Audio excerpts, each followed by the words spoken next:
إله إلا الله وحده لا شريك له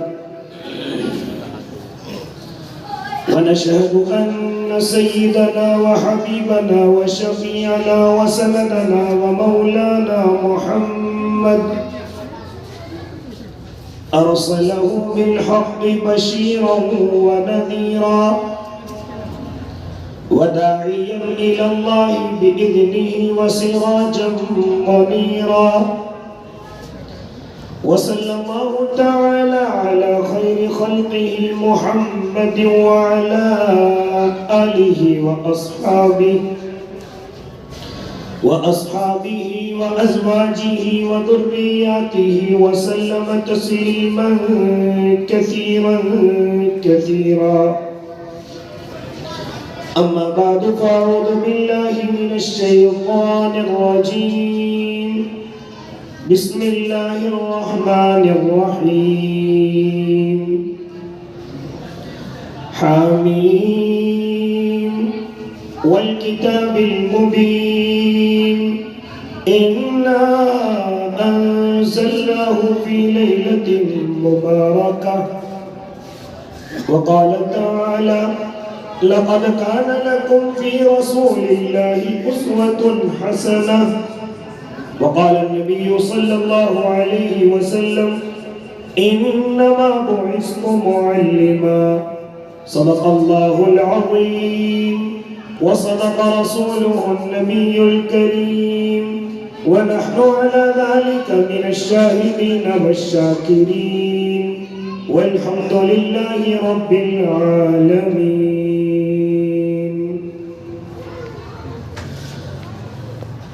وہ شمع اجالا جس نے کیا 40 برس تک غاروں میں، ایک روز چمکنے والی تھی سب دنیا کے درباروں میں.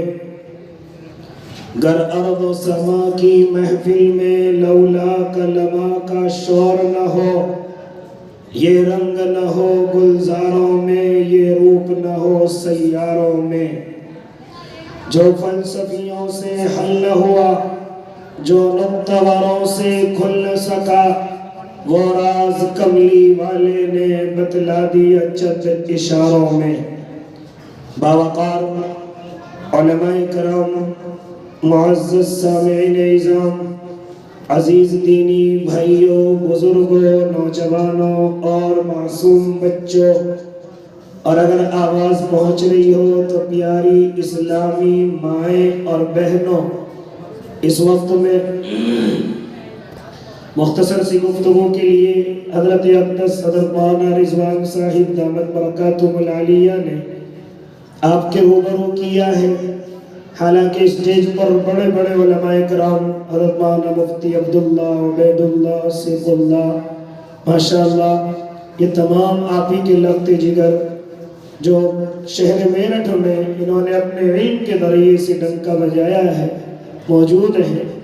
اس کے علاوہ حافظ شاہ الدین صاحب، حافظ عبدالرحیم صاحب، دیگر اور اکابرین امت، مولانا نبیل صاحب، اور بھی بڑے بڑے حضرات یہاں تشریف فرما ہیں. ان سب کے بیچ میں سے حالانکہ یہ تمام حضرات مجھ سے علم میں بھی زیادہ ہیں، عمل میں بھی زیادہ ہیں، تقوی اور طہارت میں بھی آگے ہیں، لیکن چونکہ ہر سال مجھے یاد کیا جاتا ہے، آپ کی محبتیں مجھے کھینچ کر کے آپ کی طرف لے آتی ہیں، اور مجھے بھی ایسا لگتا ہے کہ جیسے میں اپنوں کے بیچ میں آ کر کے بیٹھ گیا ہوں. دعا کریں اللہ اس مرتبہ بھی صحیح کہنے کی اور ہم سب کو اس پر عمل کرنے کی توفیق عنایت فرمائے. میرے بھائی، میں اور آپ ایک بہت اچھی خوشی کا اظہار کرنے کے لیے یہاں بیٹھے ہوئے ہیں. ابھی مجھے مولانا رضوان نے بتلایا کہ تقریباً 5 حافظ قرآن الحمدللہ ہمارے یہاں سے آج سند فضیلت حاصل کریں گے. دعا کریں ہم سب مل کر کے کہ اللہ ان کو عالم و عمل بھی بنا دے، اللہ ان کو مفتی اور متقی بھی بنا دے، دین کا داعی بھی بنا دے. لہذا میں گفتگو اس طرح سے شروع کروں کہ بالکل جو لوگ ہمارے دین کے کسی بھی شعبے سے جڑ گئے، چاہے وہ مدارس کی لائن سے ہو، چاہے وہ دعوت و تبلیغ کی لائن سے ہو، چاہے وہ خانقاہی لائن سے ہو، یا چاہے دنیا کے فلاحی کام سے جڑے ہوئے ہوں، یا چاہے باطل کے سامنے نڈر ہو کر کے اپنی زندگی گزارتے ہوں، ان سب کو یہ بات سمجھ لینی چاہیے کہ کوئی آپ کو اس زندگی کے اندر بھلائی دینے والا نہیں ہے۔ اس کا بدلہ میرے اللہ نے خود تیار کر رکھا ہے۔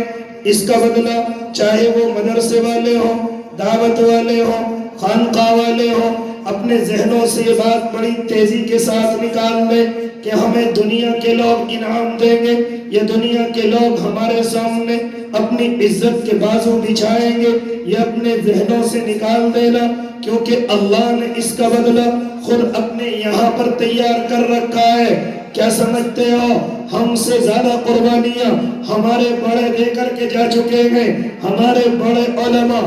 آپ اگر مدرسوں کی تاریخ اٹھائیں تو وہاں پر قربانیاں ان کی بنیادوں کے نیچے بھری ہوئی ہیں۔ آپ دعوت و تبلیغ کا نظام اٹھائیں گے، ان کی قربانیاں ان کے نظام کی بنیاد کے نیچے بھری پڑی ہیں۔ آپ خانقاہی لائن کو اٹھائیں گے، قربانیاں ہی قربانیاں ہیں۔ لہذا آج میں اور آپ تو کچھ بھی قربانی نہیں دیتے، آج میں اور آپ تو کچھ بھی پریشانی نہیں جھیلتے۔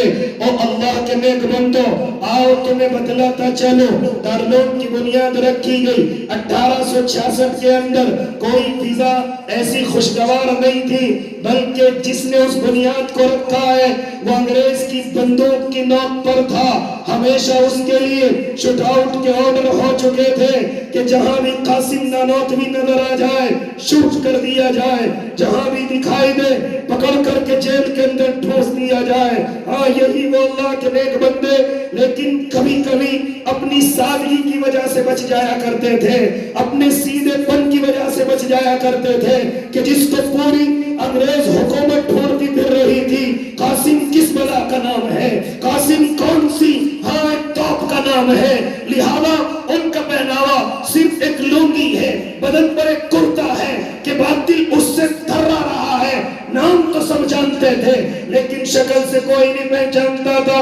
کبھی کبھی مولانا قاسم اگر انگریز کے سامنے آ جاتے، لطیفہ مشہور ہے، ایک دفعہ انگریز کے سامنے آئے ہیں، انگریز ڈھونڈتا ہوا قریب پہنچا اور حضرت سے معلوم کیا، ارے تم نے قاسم کو کہیں دیکھا ہے، قاسم کو تم نے کہیں دیکھا ہے؟ حضرت جہاں کھڑے ہوئے تھے وہاں سے ذرا سا ہٹ گئے اور کہنے لگے ابھی تو یہی کھڑے ہوئے تھے۔ یہ جملہ انہوں نے استعمال کیا۔ او اللہ کے نیک بندو، اس طریقے سے وقت کے اللہ والے اس طریقے سے بچایا کرتے ہیں۔ ہاں یہ مولانا قاسم نانوتوی کہ جن کی عورتوں نے اپنے سونے اور چاندی اتار کر کے، اپنے ہیرے اور جواہرات اتار کر کے، معصوم بچیوں نے اپنے بیٹوں کو پتھر باندھ کر کے، یہاں تک کہ پڑھنے والے طلباء نے روزے رکھ کر کے، بھوکے رہ کر کے اس دارالعلوم کی بنیاد کو رکھا ہے، تب جا کر کے پوری دنیا میں اس کا فیض پہنچ رہا ہے۔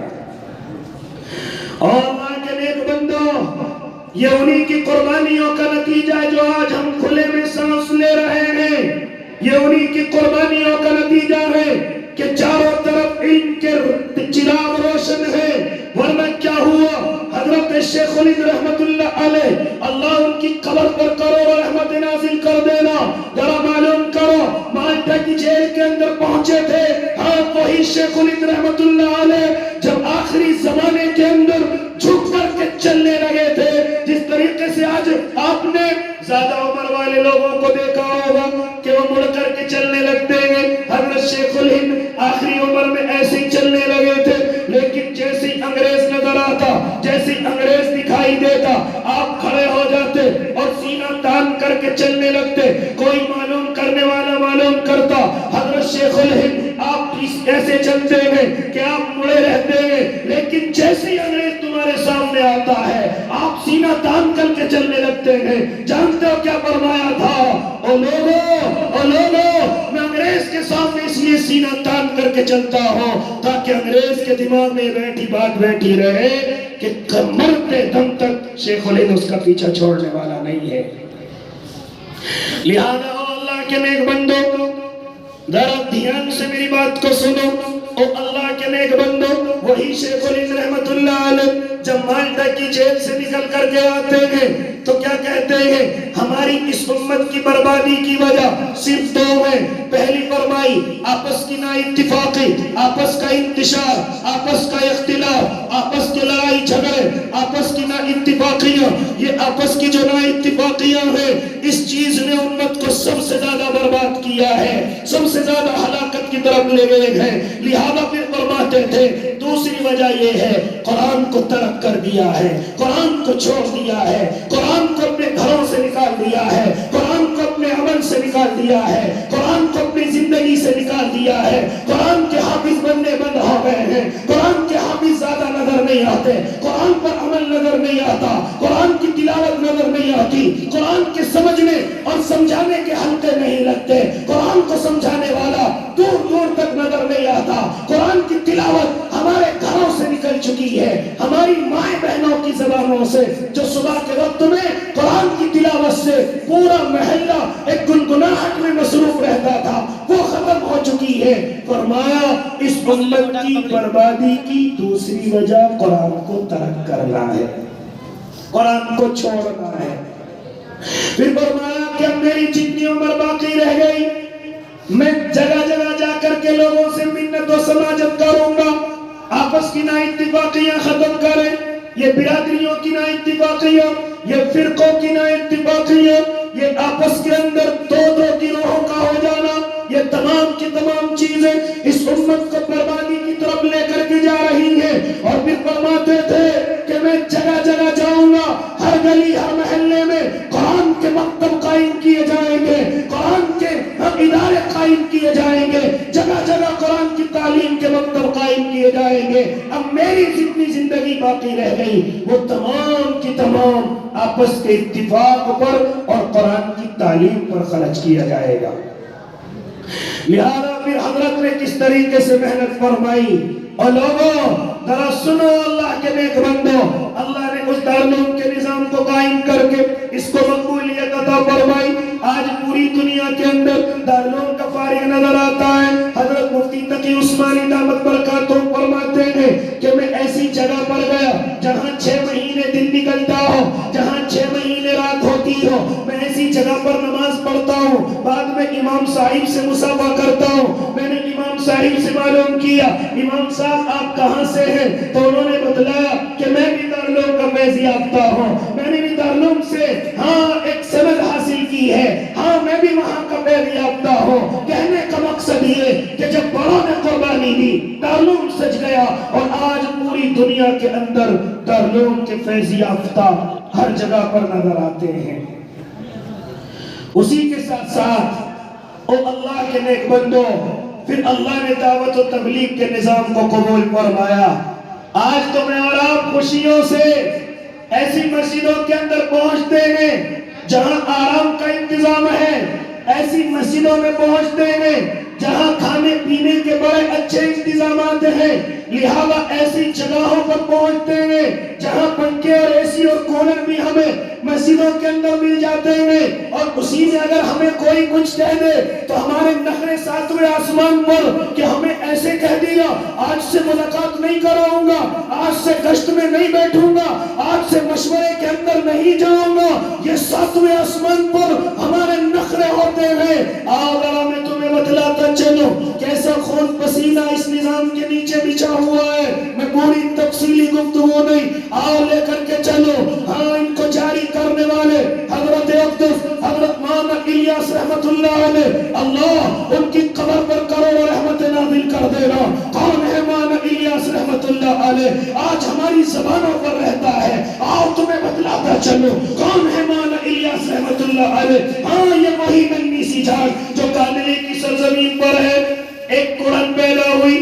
او اللہ کے نیک بندو، ہریانہ پنجاب اور میوات کی سرزمین کے لوگ بڑی تیزی کے ساتھ ایمان کو چھوڑ کر کے دوسرے مذہب کی طرف جا رہے ہیں، ایمان سے مرتد ہو رہے ہیں، ایمان کو چھوڑ کر اللہ کو چھوڑ کر دنیا کو پسند کر رہے ہیں۔ یہ دل میں ایک کانٹا سا چبھا، قاتلے کی زمین سے اٹھے، میں گھر کی پرواہ کی ہے، میں زمین جائیدادوں کی پرواہ کی ہے، اس زمین سے اٹھے اور سیدھے دہلی کی طرف پہنچے۔ وہاں دیکھا کہ کچھ